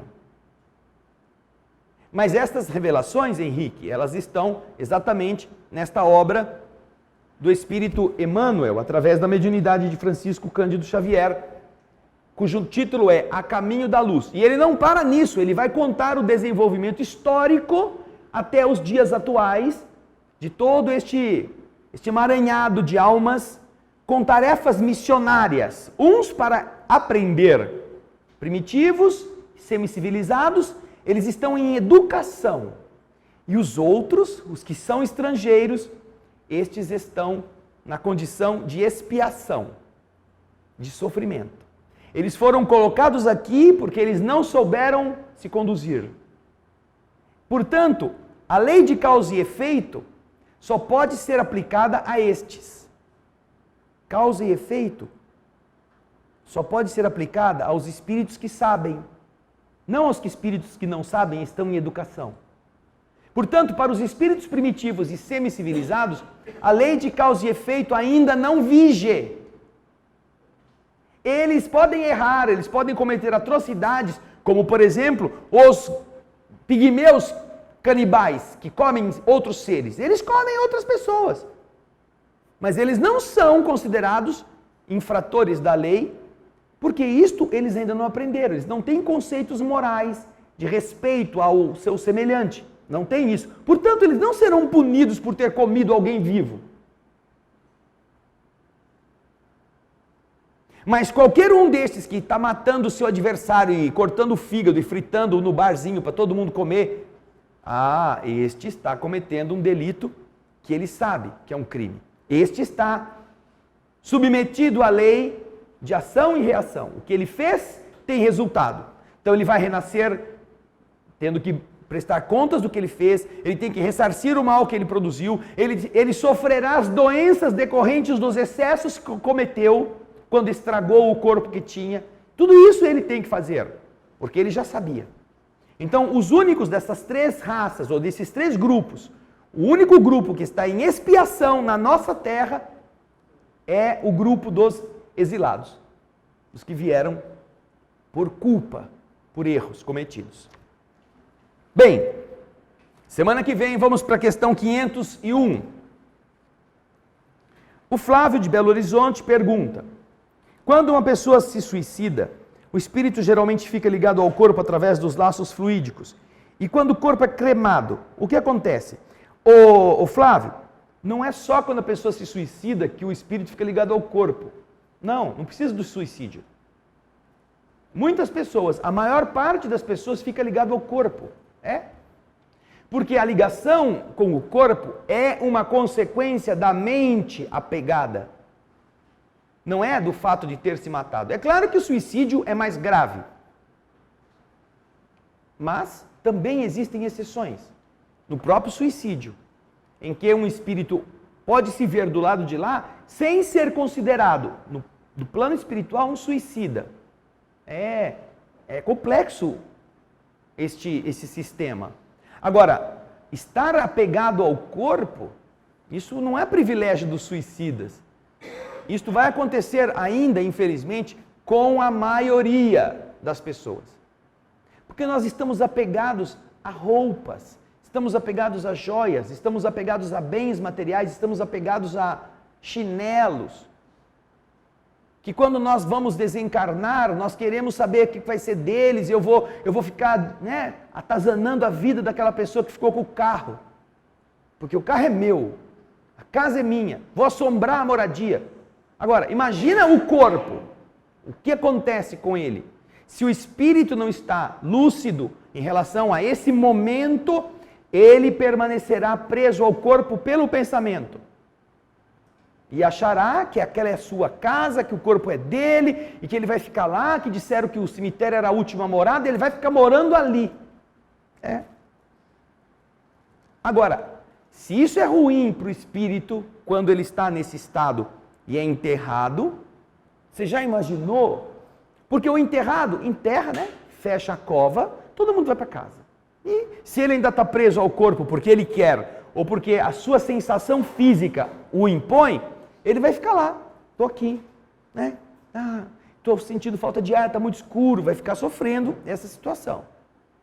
Mas vai passar 1 dia, 2 dias, daí ele vai perceber que nada vai mudar, que as coisas estão ficando piores, que o corpo está apodrecendo. Então, isso pode gerar nele uma reação de antagonismo com o que ele está vendo, de nojo, de medo, de pavor. Então, ele dá um jeito de sair dali. Ele pode tentar fazer isso. E nestas lutas, ele pode ser que se descubra, que observe e caia em si. Agora, se esse mesmo indivíduo está preso a um corpo que algumas horas depois vai para ser cremado, você já imaginou o que será do espírito que está se vendo? E a mente está ligada ao corpo, porque não é que o corpo está prendendo o espírito, é ele que está se prendendo ao corpo, por aquilo que está vendo. Aí você vê o corpo ser consumido em chamas. Você imaginou o trauma? Portanto, veja só, é um trauma muito mais impactante e instantâneo, porque certamente aí ele vai ser convencido, por óbvio, que ele não está mais dentro de uma latinha, não é ele, que é o que vai sobrar. Ai, Deus, alguma coisa de verdade aconteceu comigo, né? Porque o que era eu virou uma latinha. Mas o sofrimento de ver o seu corpo sendo consumido será atroz. Enquanto que com a inumação, diferente da cremação, quando ele é depositado na tumba, não há esse risco tão intenso, de um sofrimento tão brutal e instantâneo. Até porque ele também pode se sentir envolvido por amigos espirituais e ir com eles. Existem espíritos que tomam conta dos cemitérios para ajudar as entidades que queiram ser ajudadas.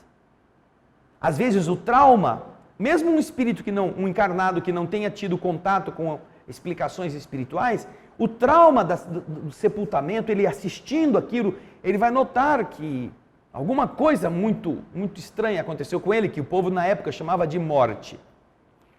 E então isso pode gerar nele uma tentativa de sair daquilo. E amigos espirituais podem ajudá-lo. Mas como que você vai fazer se você está ainda... Vamos supor que o indivíduo tenha desencarnado num estado de coma, um estado comatoso. O corpo não está mais vendo nada. O espírito está sob a ação de medicamentos que mantêm o espírito do corpo, né? O corpo em estado de animação suspensa, adormecido. Este tipo de produto químico também atua sobre as energias da alma. Então ele pode estar também num estado de adormecimento ou de abobamento, chamado assim impropriamente. Está meio abobado, meio grogue, não sei o que está acontecendo. Quando você vai ler o livro Voltei, você vai ver como que o irmão Jacó descobre, ou como ele identifica os espíritos que vêm com ele também até a praia, depois da desencarnação. Há 16 espíritos ali para serem levados. Ele e uma outra senhorinha são os únicos que estão lúcidos. Todos os outros estão grogues, estão assim como que petrificados, como se fossem autômatos. Não sabem o que está acontecendo. E ainda assim vão ser levados para um bom lugar. Então você imagina quando a pessoa não tem nenhum preparo, não sabe de nada. Se ela estava assim no hospital e daqui a pouco ela acorda, está no forno, a tragédia que não há de ser para ela, psicologicamente falando, impacto. Nossa, mas está muito feio. É como aqui quando para o ar-condicionado. Começa a esquentar, mas tem alguma coisa errada, está esquentando. E de repente não para de esquentar. Aí você acorda, abre o olhão, está pegando fogo. Imagina isso. Que tragédia. E não é um foguinho não, porque são bicos de gás que se projetam contra a carne para que ela queime em fração de minutos, a alta temperatura. Ele não teve nem tempo de pensar, o que aconteceu comigo? Eu estava lá no hospital. Enquanto que quem foi enterrado não passa por esse problema. Tem mais tempo de perceber o que aconteceu com o corpo do que este. Então, é um benefício, inclusive, até a própria enfermidade prolongada. Ela faz isso. Às vezes, pode acontecer a cremação logo depois. Mas se ele passou por uma longa enfermidade, e esta enfermidade foi drenando suas forças. Então, a ligação dele com o corpo estava bem menor, bem mais sutil. Tanto que, quando termina, ele já não tem mais uma ligação de energia biológica com a matéria tão intensa. Agora, quando é uma coisa impactante, o espírito sofre muito. Daí há uma diferença entre aqueles que vão ser enterrados e daqueles que pedem para ser cremados. Os espíritos amigos, em conselhos que dão os encarnados através de Chico Xavier, costumavam dizer que seria prudente esperar pelo menos 72 horas antes de se proceder à cremação, para que as energias do corpo já tivessem sido reassimiladas pelo perispírito. E aí os efeitos talvez fossem menos graves. Mas como ficar esperando na geladeira custa grana, e nem sempre as pessoas vão ter muito dinheiro, e às vezes o cara não acredita em nada disso, morreu, crema. Agora, você fala assim para mim, mas na Índia o cara morreu hoje e um dia depois está sendo posto na pira funerária. É verdade. As famílias queimam o cadáver dos seus entes queridos. Eles fazem lá, põem na beira do Ganges e já empurram o que sobrou lá para o rio. Mas por quê? Porque na tradição hindu-budista que eles vivem, a alma prossegue. Eles nascem e aprendem que o espírito não morre, o espírito não está no corpo. Então a mente deles já está desapegada da vida. Ele não terá o problema, a não ser que ele tenha apegos, ele não terá os problemas que os ocidentais possuem, que é que vivem como se fossem carrapatos em cima dos bens. E quando eles não podem mais, quando o próprio corpo não existe mais, como que eles vão se livrar? Em quem que eles vão se agarrar? Eles não sabem. Já os orientais não têm esse problema. Portanto, eles estão muito menos suscetíveis ao processo crematório, porque a mente já está livre do que os ocidentais, que adoram pegar as coisas, segurar, é meu. Tá bom? Muito obrigado, Flávio, de Belo Horizonte, um abraço para você. Agora o Ivanildo, de São Paulo, diz assim: tendo os espíritos estrangeiros ou exilados conhecimento superior e adequado para ajudar a evolução dos espíritos primitivos e semicivilizados, qual seria a categoria dos espíritos missionários? E seus ensinos destinam-se aos poucos capazes de compreendê-lo, depurando o conteúdo às gerações futuras? Bem, os espíritos que vêm para cá, na condição de estrangeiros, eles não têm conhecimento superior. Eles são melhor capacitados do que os que estavam aqui. Agora, se você imaginar, Ivanildo, que na Idade Média, quando a boa parte da civilização ocidental estava no período semicivilizado, uma pessoa que soubesse desvendar ou tivesse conhecimento de como funcionam as reações químicas, num tempo em que os homens estavam procurando a pedra filosofal na cozinha, fervendo matéria, se ele já soubesse o que era o hidrogênio e o oxigênio, isso não seria um super conhecimento, mas ele já estaria bem à frente daqueles que estavam naquela época, semicivilizados. Se ele já soubesse, como alguns descobriram por experiências, o poder do vapor nesta época, ele já teria condições de ser um espírito muito mais adiantado no seu tempo. Nós observamos, por exemplo, Leonardo da Vinci fazendo um monte de esboços, desenhos, armas, objetos que hoje foram desenvolvidos naquela época. Mas por que não deu certo? Porque não dava. Ninguém acreditava que aquilo funcionasse, não tinha como produzir aquilo. Então, esses que vieram do mundo melhor do que nós, do que a Terra, eu digo, não tinham conhecimento superior, não tinham noções puras, perfeitas. Eles sabiam mais do que nós.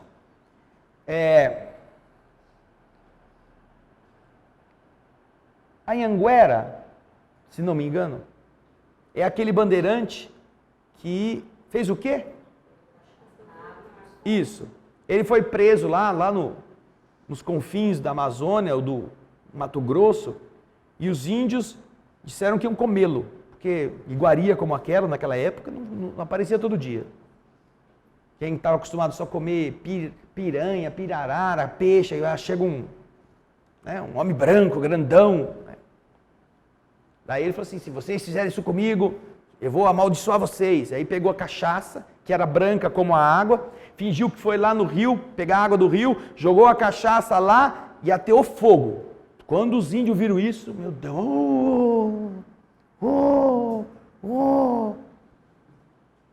e se fizeram escravos dele. Ele era de inteligência superior? Não, ele era só pinguço. Ele era um pinguço, um pingaiado, que para conseguir aguentar essa caminhada de um Brasil, totalmente não desbravado, precisava ter algum estímulo. E era a bebida alcoólica, o álcool, até para não passar frio, aquela coisa toda. Isso não é conhecimento superior, mas era um superior suficiente para que os próprios índios ficassem com medo dele e o considerassem um deus. Então salvou a pele graças à pinga. Eu acho que foi a única vez na história que a pinga fez bem para alguém. Foi para o Anhanguera. Até virou nome de rodovia, tão famoso que ficou. Então, vamos lá, volta para a pergunta, Ana Paula, por favor. Obrigado. Bartolomeu Bueno da Silva, Anhanguera. Agora, os espíritos, voltando à sua pergunta, Ivanildo, os espíritos que são na Terra missionários, são todos. Tirando os primitivos e os semicivilizados, o Evangelho fala que todos os outros são missionários, porque mesmo os exilados vieram para cá em missão. Está escrito no Evangelho. Capítulo 3. Lá, você vai ver. Os espíritos em expiação são aí, se assim se pode dizer, estrangeiros. Eles já viveram sobre outros mundos, de onde foram excluídos em razão de sua obstinação do mal e porque eram causa de perturbação para os bons. Foram relegados por um tempo entre os espíritos mais atrasados, a quem tem por missão fazer avançar. Se você não é um espírito primitivo, nem se enquadra como semicivilizado, você é um espírito missionário. Você está aqui em missão. Agora é claro, você fala, mas a minha missão não é nada. Perto da de um Francisco de Assis, de uma Teresa de Ávila, de um ser que veio à Terra, como o próprio Jesus veio aqui para... Não, tudo bem. Estes seres, que é o que você nos pergunta, eles estão em um nível evolutivo mais alto. Eles são, vamos dizer, os professores do pré-primário.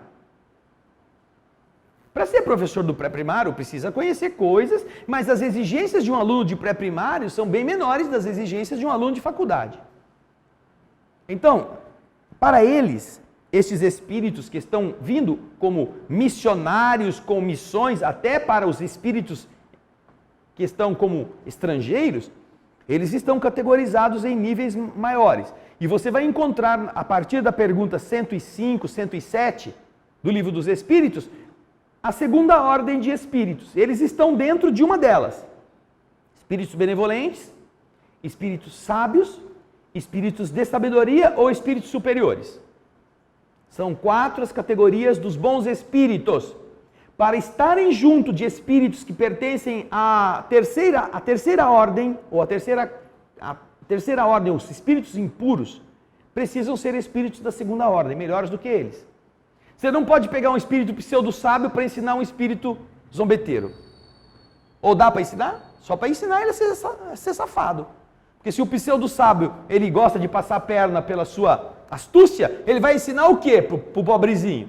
Pro espírito malicioso, o espírito que está lá não é o espírito impuro, é o espírito que nós vimos aqui, ó, na pergunta 107, vou pegar aqui, as categorias dos espíritos, que a gente sempre volta para ela. Aqui, ó, espíritos levianos. O espírito leviano 103, são ignorantes, maliciosos, inconsequentes, zombeteiros. Imagina se você pega um espírito pseudo-sábio para ensinar um espírito leviano. O que ele vai ensinar? Vai ensinar o espírito leviano a ser pior ainda, porque vai ser tudo isso e mais espírito pseudo-sábio junto. Portanto, os espíritos missionários, eles estão nas quatro categorias da segunda ordem, dos bons espíritos, tá bom? E é claro, depende da missão, eles poderão estar mais qualificados ou não.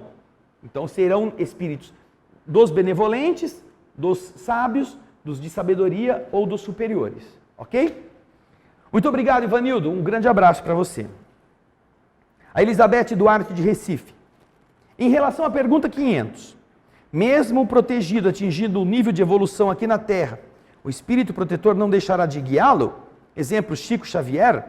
Vamos dizer, como nós dissemos, Elizabeth, que a Terra, como um conjunto de espíritos, um grande grupo de espíritos em evolução, é uma sala de aula em que aqueles que estão inseridos nesse contexto por suas dificuldades não poderão se galardoar de repente. Agora, há espíritos que vêm aqui como professores, que se encarnam aqui para ajudar aquela classe. Não queremos com isso dizer que esses espíritos estejam submetidos a esse critério. E não é isso que também os espíritos disseram. Os que estão dentro do jargão comum, dos bilhões que estão aqui numa sala de aula de pré-primário, eles não conseguirão ainda aqui se verem livres dos espíritos que os protegem, que os intuem, que fazem com que eles avancem. Agora, os espíritos que vêm como espíritos amigos, como espíritos melhorados, como os que estão aqui como benevolentes, espíritos sábios, espíritos de sabedoria, espíritos superiores, provavelmente não precisam de protetores. Não é? Que nós vimos aqui também. Chega um momento em que o espírito não precisa de protetor. Mas e o Emmanuel? O espírito Emmanuel era responsável pela mediunidade, pelo trabalho mediúnico que aquela ferramenta mediúnica iria exercitar na Terra. Mas nós não sabemos qual era o espírito protetor de Chico Xavier, nem se ele precisava. E assim com todos os espíritos enobrecidos. Você vai falar que a irmã Dulce precisava de um espírito protetor? Passou a vida ajudando os outros, passou a vida amparando as pessoas, passou a vida morrendo para que os outros vivessem. O que o espírito protetor pode ensinar para alguém que já sabe? Ensinar desprendimento? Ensinar altruísmo? Ensinar perdão das ofensas? Ensinar amor ao próximo? Mas ela não viveu isso tudo sozinha. Então, já não era um espírito preparado? E assim nós vamos ver exemplos disso em todas as áreas do conhecimento, não só na religião. Portanto, o protegido que está aqui, porque é primitivo, porque é semi-civilizado, ou porque é exilado, ele na Terra precisará ainda de proteção. Até para que ele melhore de tal forma que ele saia daqui e possa ir para um outro mundo, onde ele já não precise mais tanto ser levado assim na rédea curta. Ok? Mas e os outros que vêm aqui e fazem tanto bem? Esses já são espíritos à parte. São, da mesma forma que você numa sala de aula do primário tem os alunos que são analfabetos e o professor que os ensina, que já aprendeu tudo, inclusive como ensinar o analfabeto, nós vamos ter na Terra espíritos que são professores também. Não são analfabetos, nem estão se alfabetizando, já sabem. Tá bom? Obrigado, Elizabeth. Um grande abraço para você. Temos ainda mais alguém, Ana Paula? Ok. Alguém aqui ainda quer aproveitar os últimos minutos para nós podermos abordar alguma dessas dúvidas ou questões? Nós temos pouco tempo, então vamos deixar... A Elaine levantou a mão, vamos lá, Elaine. No caso desse momento que o espírito protetor não precisa estar conosco, as coisas corriqueiras do dia a dia, por exemplo, a gente pode convidá-lo a estar conosco num momento de conversa, que a gente queira conversar com ele. Por exemplo, eu estou de férias. E às vezes, né, sozinho em casa, a gente começa a falar sozinho. Eu, pelo menos, eu falo para ele, senta aqui, se você puder, e me escuta. Isso é, assim, sei lá, uma prática saudável? É uma coisa que se pode... Claro. Porque você está mantendo, mais do que falar sozinho, o falar é pensar antes. Porque tudo que você fala, você primeiro nasce com o pensamento. E esse pensamento, às vezes você está falando e você não percebe, mas ele já está falando com você para você ter aquele pensamento. O que as pessoas costumam dizer assim, eu estou conversando com meus botões. Os seus botões se chamam seu protetor. Ele fala para você, ô fulana, por que você não pensa disso? É isso mesmo, olha, me veio uma ideia agora, interessante. É isso mesmo, pensa, faz diferente. Eu acho que eu vou fazer diferente. Esse conversar em voz alta, muitas vezes já é um diálogo que você está verbalizando, mas que está sendo produzido por ele.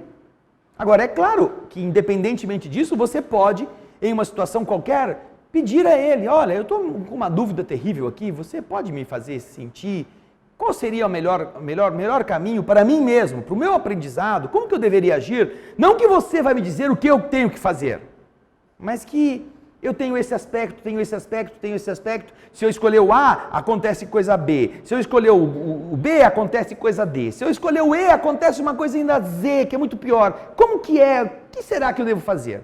Me ajude a tirar a minha dúvida, não a decidir por mim. Então, isto gera entre o protegido e o protetor um laço ainda mais intenso, em que você sente as certezas. Você sabe. Você não precisa ficar perguntando, eu não sei o que fazer. Eu sei o que fazer. Pode ser que eu não queira fazer. Pode ser que eu tenha medo de fazer. Mas eu sei o que eu tenho que fazer. Então, isto gera essa empatia. Isso é muito útil. É uma relação autêntica entre o protegido e o protetor. Porque normalmente nós não temos nenhuma intimidade com o nosso protetor. Não falamos com ele. Não pedimos opinião. Não o agradecemos, não abraçamos, estamos felizes, nem falamos, meu amigo, vem cá, eu vou tomar aqui um suco, mas estou tão contente, eu quero que você, não beba o suco, mas que você, fique comigo, que você sinta a minha alegria, porque eu tenho certeza que você faz parte dela. Quando foi que nós pensamos assim com o nosso protetor? Nas horas felizes. Às vezes a gente lembra dele nas ladainhas, nas coisas ruins, nas tragédias, mas e na hora feliz? Quando foi que nós tivemos essa intimidade? Puxa! Então, essas são coisas que a gente tendo essa consciência, Elaine, nossa, será muito, muito positivo esse contato com ele. Né? Bem, com isso nós terminamos o nosso último encontro de 2016.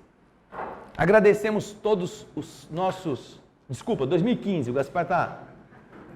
Nosso último encontro de 2015. Agradecemos aqueles que nos prestigiaram com a sua participação. Temos aqui, de cabeça, não é? Alguns que nunca faltaram, desde que eu me lembre aqui das quartas-feiras, o Tobias de Passo Fundo, a Paula Faraco de Mineiros do Tietê, a Maria da Luz de Chaville, na França. São companheiros constantes, a Rosângela Vigerelli e alguns... Fala aí, Juliana. Quem? A Rosângela. Isso, a Rosângela de Limeira. A Elizabeth. A Elizabeth de Aracatuba. Às vezes a Elisa deu umas falhadas, mas... Quem? A Creuza e o Fernando. A Creuza e o Fernando. De Santa Maria. De Santa Maria, isso mesmo. Nós somos muito agradecidos. Rosina. Rosina, isso. A Rosina e o Jefferson. Agora o Jefferson resolveu baixar aqui, fisicamente, para nossa alegria. Então, nós agradecemos esta participação, porque acabamos nos tornando uma família. Que vocês nos veem, nós não temos esse privilégio, mas sentimos como uma vibração amorosa, tudo aquilo que podem nos desejar. Sabemos que todos vocês também nos desejam felicidades no novo ano e vamos fazer isto juntos, não é? Vamos tornar o mundo, mesmo que a maioria ainda seja má, vamos tentar sair da maioria, não é? E vamos ter alegria de não pertencer a ela. Nem que a gente ainda seja o bom da terra, que é pior do que o ruim no mundo feliz. Não importa. Mas já é melhor do que ser o mal do mundo de prova e expiação. Com isso, deixamos um grande beijo no coração de todos. Vamos fechar os olhos para a prece de encerramento. Obrigado, Senhor. Simbolicamente falando, com que satisfação chegamos ao fim de mais um período no calendário dos homens. Mas haveremos de perguntar, puxa, quanto meu espírito já viveu? Quanto como almas nós já caminhamos? E mais do que folhinhas que se mudam, como explicar para nós mesmos que ainda estejamos aqui, num mundo onde o mal predomina? Como explicar para nós mesmos, Senhor, se não com um gosto de masoquismo, de gostarmos do sofrimento, que ainda estejamos apegados a latas com rodas, a tecidos pendurados em cabides, a pedaços de papel que nos dão a posse que achamos ser o domínio total sobre bens físicos. Quando aprenderemos de quantas doenças precisaremos para entender a transitoriedade da matéria? Que nós possamos, Jesus, com os exemplos de outros, ter a sabedoria de somá-los ao nosso conhecimento e aproveitá-los, sem precisar passar por aquilo que passaram. Mas, se não estivermos fazendo isso, se não pudermos escolher por nossa desídia, faze-nos sofrer rápido, faze-nos, Senhor, acordar, mesmo que seja à custa da dor. Porque chega de ilusão. É muito triste, Jesus, ter tido já 2000 anos da tua luz e continuarmos aqui, ainda com a tua paciência, ainda com o teu carinho e o carinho desses espíritos. Nós somos o atestado vivo da nossa própria omissão.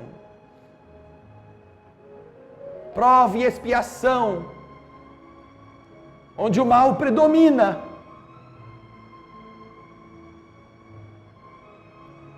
Ajuda-nos, Senhor, não só a sair daqui, mas ajuda-nos a ajudar outros a saírem daqui.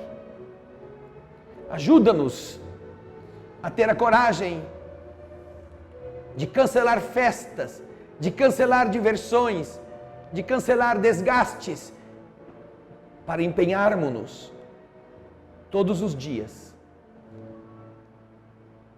ajudando os nossos semelhantes a encontrar um caminho que os faça mais felizes. É assim que nós gostaríamos de começar o ano que vai chegando, com a consciência de que não há de ser mais uma festa com champanhe e votos artificiais, mas que possa ser a construção hoje do novo ano, antes mesmo dele chegar. O ano da bondade em ação, da capacidade de se superar. Com esta gratidão por tanto amparo que temos recebido de tantos protetores em todos os setores da vida, abraçando todos os que nos assistem, mais de 1.300 pessoas neste momento, de todos os que estão aqui e que vieram cada semana, abraçando-os como uma grande família humana, nós te oferecemos a oração com a qual encerramos o estudo desta noite. Pai nosso,